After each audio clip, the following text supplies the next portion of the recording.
आपका कनपुरिया ट्रेडर्स में। I hope आप सब अच्छे होंगे। आपके लिए मैंने एक वीडियो बनाया है, प्लीज़ उसको देखिएगा। सपोर्ट एंड रेजिडेंस करके एक वीडियो बनाई है मैंने, जहाँ पर आपको सपोर्ट और रेजिडेंस के बारे में बताया गया है कि आपको कैसे वहाँ पर आप कैसे लगा सकते हो, कैसे आपको लगाना है। ठीक है, तो प्लीज़ उस वीडियो को देखिएगा और प्लीज़ लाइक एंड चैनल को सब्सक्राइब करिएगा। दोस्तों, आपके प्यार की बहुत ज़रूरत है, क्योंकि आपके प्यार से हमें मोटिवेशन मिलती है वीडियो बनाने की। सो प्लीज़ वीडियो को लाइक एंड सब्सक्राइब करिएगा। अब हम बात कर लेते हैं दोस्तों कल के लिए। कल हमारा जो है निफ्टी, बैंक निफ्टी के एनालिसिस के बारे में बात करेंगे, और कल मिड कैप निफ्टी की एक्सपायरी है तो उसके बारे में बात करेंगे। तो जल्दी से चलते हैं दोस्तों हम लोग चार्ट पर। जैसे कि आप देख रहे हैं, मैंने ये खोल लिया है निफ्टी 50 का चार्ट। आप देख सकते हैं कि जो सैटरडे को मार्केट ओपन हुआ था उसमें एक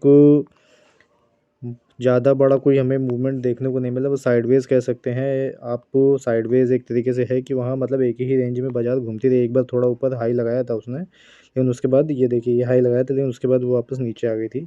ठीक है, तो यहाँ पर आप देखो कि यहाँ पर बाजार ने सपोर्ट लिया है सैटरडे को बार बार। पहले जब आई है उसके बाद यहाँ सपोर्ट लिया, फिर दोबारा सपोर्ट लिया, फिर देख सकते हैं आपकी सपोर्ट बाजार ने यहाँ पर बहुत बार लिया है। तो आइए हम बात कर लेते हैं इसके कल कैसा हमें देखने को मिल सकता है इसके लेवल। तो आइए बात करते हैं इसके लेवल का। तो सबसे पहले हम बात करेंगे दोस्तों इसके सपोर्ट के बारे में। तो सबसे पहले जो सपोर्ट है हमारा दोस्तों वो है 22,350 का। तो वो माफ़ करिएगा, 22,350 का सपोर्ट है सबसे पहला। अगर ये क्रॉस करता है तो इसके बाद जो हमें दोस्तों दिखाई देगा वो दिखाई दे सकता है 22,250। 22,350 पहला सपोर्ट है, उसके बाद दूसरा है 22,250। 250 इसलिए दोस्तों क्योंकि 300 और 250 में मतलब ज़्यादा डिफरेंस नहीं है। कॉल और पुट जो राइटर हैं वो ज़्यादा मतलब नहीं है। तो यहाँ पर मतलब ये रेंज ऐसी है 300 से 250 के बीच में। यहाँ पर बाजार थोड़ी साइडवेज भी हो सकती है। ठीक है, अगर ये रेंज तोड़ती है नीचे की ओर लाइव मार्केट में तो 22,200 के हमें देखने को टारगेट मिल सकते हैं। अगर इसको भी तोड़ देती तो और नीचे जाने के संभावनाएं हैं दोस्तों। अब बात करते हैं इसके रेजिडेंस के बारे में। आप देख सकते हैं दोस्तों यहाँ पर कि नीचे यहाँ पर अभी जितने भी हैं सबके मतलब ऐसे नीचे ही हैं। तो हो सकता है कि मार्केट आपको ऊपर की ओर जाए, बट मेरा जो व्यू अभी बन रहा है वो मेरा बन रहा है कि बाजार एक डिप देगी। अगर मान लीजिए बाजार को ऊपर जाना है तो बाजार पहले एक डिप देगी, उसके बाद ऊपर जाएगी। जैसे मैं बताना चाहूँगा आपको कि बाजार जैसे मान लीजिए यहाँ पर है, ठीक है, तो हो सकता है बाजार थोड़ा सा ऊपर जाए, फिर ऊपर जाके नीचे आए, नीचे जाके फिर ऊपर जाएगी। कहने का मतलब यह है कि एक डिप देगी उसके बाद वो जाएगी दोस्तों। तो अब बात करते हैं दोस्तों इसके अपर लेवल के बारे में। अपर लेवल के बारे में बात करते हैं तो निफ्टी में सबसे पहला जो रेजिडेंस हमारे लिए जो काम करेगा वो करेगा हमारा 22,400 का। 22,380 है, बट 22,400 आप मान के चल सकते हैं। 22,400 अगर ये ऊपर क्रॉस कर देगा और वहाँ पर सस्टेन करता है थोड़ी देर, तो 22,400 के बाद 450 और 500 तक के भी लेवल दिखाई दे सकते हैं। हो सकता है कि लाइव मार्केट उससे ऊपर भी चला जाए दोस्तों। ठीक है, नया लाइफ हाई हो सकता है निफ्टी हमारा मंडे को या अपकमिंग डेज में बना दे। बट जैसे मैंने आपको बताया कि मेरा जो व्यू है वो अभी थोड़ा डाउन का है। अगर बाजार मतलब आप खुद सोचिए, अगर बाजार भाग रही है तो एकदम से नहीं भागेगी, वो एकदम से ऊपर नहीं सीधी चलती चली जाएगी। वो हो सकता है कि साइडवेज हो जाए फिर ऊपर जाए, बट बाजार कभी एकदम सीधी नहीं भागेगी। वो आपको एक डिप देगी, डिप के बाद आपका ऊपर जाएगी। तो यहाँ पर जो बाइंग जोन बनेगा, अगर बाजार जैसे मैंने बताया आपको 22,200 क्रॉस कर देती है तो 22,150 और 22,050 तक बाजार हमें देखने को मिल सकती है। ठीक है दोस्तों, तो 22,150 22,050 ऐसी रेंज है जहाँ पर आपको बाइंग करके चलना है। आप बाइंग के बारे में वहाँ से सोच सकते हैं दोस्तों कि 22,150 22,050 के बारे में आप बाइंग के बारे में सोच सकते हैं। वहाँ से मार्केट आपको ऊपर जाती हुई दिखाई देगी। ठीक है दोस्तों, अब बात करते हैं हम लोग बैंक निफ्टी के बारे में। बैंक निफ्टी के बारे में बात कर लेते हैं। जल्दी से चलते हैं हम लोग इसके चार्ट में। जैसा कि आप देख सकते हैं दोस्तों 22,000 सॉरी सॉरी दोस्तों, बैंक निफ्टी के बारे में बात कर रहे हैं। तो बैंक निफ्टी में हम आइए जानते हैं लेवल के बारे में। सबसे पहला जो हमें ऊपर की साइड जो लेवल मिलेगा, रेजिडेंस मिलेगा, वो मिलेगा 47,400।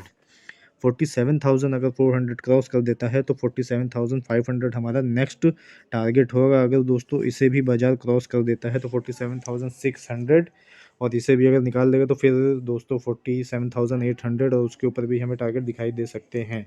अब बात करते हैं दोस्तों इसके सपोर्ट के बारे में, सपोर्ट जो इसका बनेगा सबसे पहला दोस्तों वो बनेगा हमारा 47,100 का। 47,100 अगर क्रॉस कर देगा तो जो हमारा नेक्स्ट बनेगा वो बनेगा 47,000 का। अगर इसे भी क्रॉस कर देता है दोस्तों तो हमारा जो फिर बनेगा टारगेट नीचे की ओर वो बनेगा 46,800। अगर इसको भी क्रॉस कर देगा दोस्तों तो हमें और नीचे के भी दर्शन हो सकते हैं। तो आप ये मान के चल सकते हैं कि अगर बाजार 46,800 को क्रॉस कर देता है तो हमें 46,200 46,100 तक के टारगेट भी हमें देखने को मिल सकते हैं दोस्तों।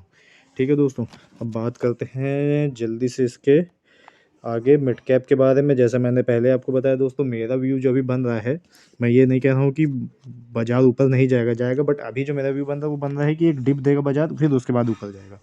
ठीक है, तो आप नज़र बनाए रखिएगा दोस्तों, और कहीं पर भी बाय या सेल ऐसे ही नहीं कर दीजिएगा, सोच समझ के करिएगा दोस्तों। मेरी कोई आपको राय नहीं कि आप बाय करिए या सेल करिए, मैं अपना व्यू आपको बता रहा हूँ। ठीक है दोस्तों, तो प्लीज़ देख के बाय करिएगा या सेल करिएगा। ठीक है, अब बात करते हैं हम लोग मिड कैप के बारे में। मिड कैप ने जो देखे, जो लास्ट सैटरडे को जो बाजार खुला था और जो हाई लगाया था वो 11,030 के अप्रॉक्स हम मान सकते हैं, 11,030 जो हाई लगाया था। ठीक है दोस्तों, इसके लेवल के बारे में बात कर लेते हैं। अगर बाजार ऊपर की ओर निकलता है दोस्तों, बाजार जो हमें ऊपर की ओर निकलता है तो सबसे पहला जो हमें रेजिस्टेंस दिखाई देगा वो बनेगा हमारा हर्डल 10,975 का। यहाँ पर बाजार अगर टाइम पास करके साइडवेज थोड़ा होके अगर ऊपर की ओर जाता है 11,000 तक का हमें टारगेट दिखाई देगा, 11,000 को भी क्रॉस कर देगा दोस्तों लाइव मार्केट में, तो फिर हमें जो है 11,025 या 11,050 तक के भी टारगेट दिखाई दे सकते हैं। अगर लाइव मार्केट में इसको भी क्रॉस कर देगा तो और ऊपर बाजार जा सकती है। अब बात करते हैं दोस्तों नीचे के बारे में, यानी सपोर्ट के बारे में। सपोर्ट जो इसका है दोस्तों 10,925 का है पहला सपोर्ट। अगर इसे भी क्रॉस कर देगा तो 10,900 जा सकता है, 10,900 भी क्रॉस कर 10,875 भी जा सकता है दोस्तों। तो प्लीज़ जो मैंने लेवल बताए हैं उसको आप ध्यान में रखिएगा। ठीक है, और लेवल टू लेवल ही काम करिएगा। बेवजह अगर आपने मान लीजिए कोई ट्रेड करा है, अगर आपको उसका प्रॉफिट है, मिल गया है आपको, तो प्रॉफिट करके निकल जाइएगा, वहाँ रुकिएगा नहीं दोस्तों। प्रॉफिट करने के बाद अगर आपको सुबह आपने कोई ट्रेड का प्रॉफिट हो जाता है तो आप निकल जाइए, आप वहाँ पर फिर ना रुकिए। आप बाजार, मैं तो कहूँगा फ़ोन बंद कर दीजिए, या लैपटॉप या डेस्कटॉप आप जिस पे भी काम करते हैं आप बंद कर दीजिए अगर आपको प्रॉफिट हो जाता है। क्योंकि आप दिन भर बाजार में रहोगे तो बाजार जो है पैसा देगा तो बाजार वापस पैसा ले भी लेगा। आपको ट्रेड करना है, आप एक ट्रेड करिए, अगर आपको प्रॉफिट हो जाता है तो फिर आप सिस्टम बंद कर दीजिए। क्योंकि ज़्यादा ट्रेड करने से कोई फ़ायदा नहीं दोस्तों, बाजार तो यहीं रहेगी, बाजार कहीं जा नहीं रही है। क्योंकि ज़्यादा ट्रेड करते हैं तो उसमें हम लोग को लॉस हो जाता है, लोभ में आ जाते हैं हम लोग, फोमो में भी आ जाते हैं और लोभ में आ जाते हैं कि पैसा मैंने इतना कमा लिया, थोड़ा और दे जाए, तो वो उसमें कोई फ़ायदा नहीं दोस्तों। मिलते हैं अब दोस्तों अगली वीडियो में। अगर आपको मेरी वीडियो अच्छी लगी हो तो प्लीज़ वीडियो को लाइक एंड चैनल को सब्सक्राइब करिएगा दोस्तों। जय हिंद, जय भारत।